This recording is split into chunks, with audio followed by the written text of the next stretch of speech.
Arroz Balenciana. Gagawin ko ngayon bawang, onion, green beans, tingang daga, pasas, atay at manok, shrimp, egg, chorizo, gata ng nyog, at chicken shrimp broth. Walang makuha ang bell pepper, kaya wala muna. Baka may humabol. Wala rin tomato paste. Tomato sauce na.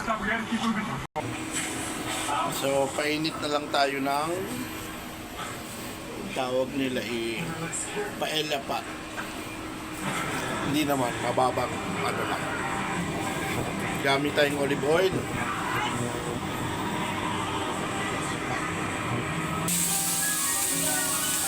Unahin natin na tayo. Hindi ko napindot yung pause.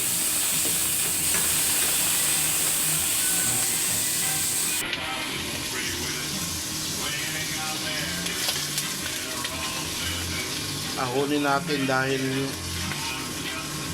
hindi maganda nag-overcook ang atay.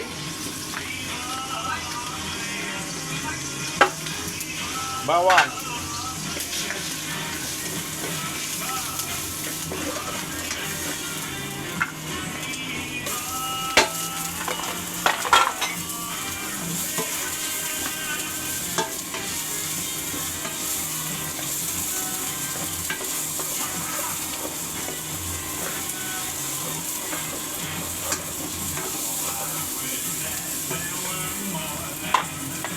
Chorizo.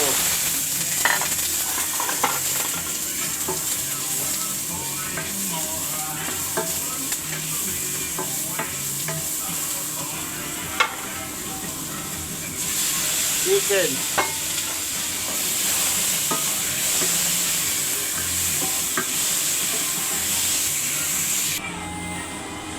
Nilagay ko na yung hipon. Pag naluto na yung hipon, iyak-iyak ko yan ulit dahil pang tatappings natin yan. Lagyan natin konting sabaw.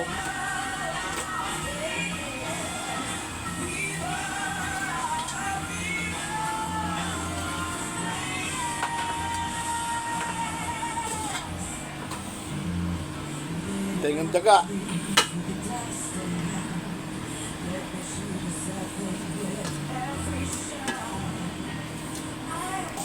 Iangat na natin yung pang-garnish. Ipon.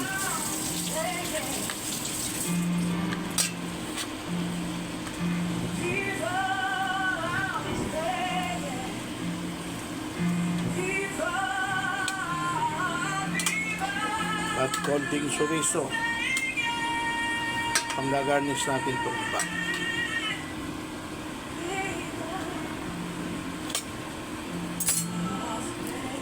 Op, teaspoon paminta black,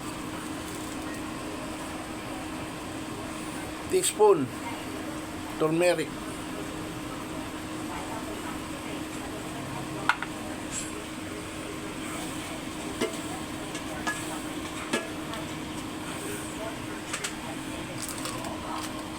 two teaspoon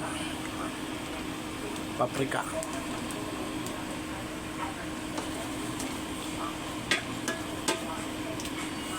Lagyan na po natin ng apoys, bigas. Ito'y hinugasan ko na kaya basa.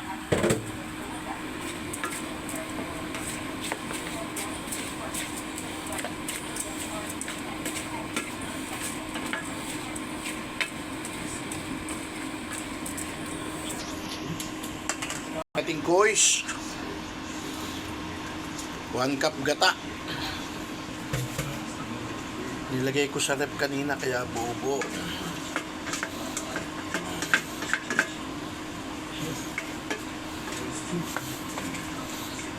Sarap nito. 2 cups chicken broth.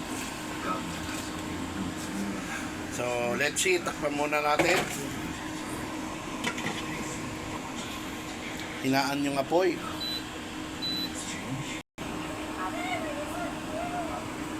Nilagyan ko na ng patis.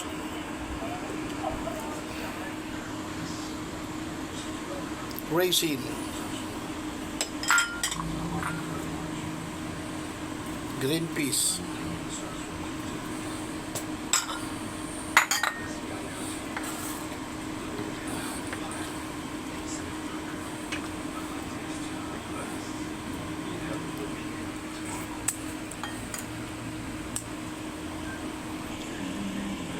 Ayos na to. Tingnan mamaya yung setup.